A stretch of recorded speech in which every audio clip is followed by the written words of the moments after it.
ঢাকাই সিনেমার জনপ্রিয় নায়ক সাকিব খানের বিরুদ্ধে ১০০ কোটি টাকা ক্ষতিপূরণ চেয়ে করা মামলায় জবাব দাখিলের জন্য সমন জারি করেছেন আদালত।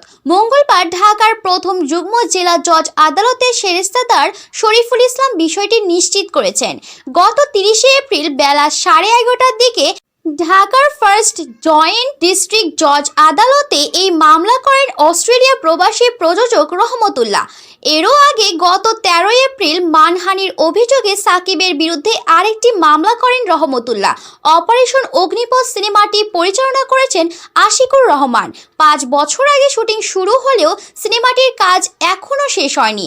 এরই পরিপ্রেক্ষিতে অস্ট্রেলিয়া থেকে দেশে এসে গত ১৫ই মার্চ বাংলাদেশ চলচ্চিত্র প্রযোজক পরিচালক শিল্পী সমিতি ও ক্যামেরাম্যান সমিতি বরাবর সাকিবের বিরুদ্ধে আর্থিক ক্ষতি সাধন, মিথ্যা আশ্বাস, অসদাচরণ সহ বেশ কিছু বিষয়ে লিখিত অভিযোগ জানান রহমতুল্লাহ।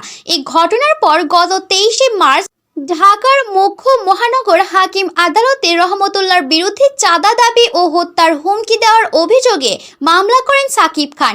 এই সময় আদালত তার জবানবন্দি গ্রহণ করেন। সেই সাথে রহমতুল্লাহকে আগামী ২৬ এপ্রিল আদালতে হাজির হওয়ার জন্য সমন জারি করেন আদালত। ওই দিন আদালতে আত্মসমর্পণ করে জামিন পান রহমতুল্লাহ।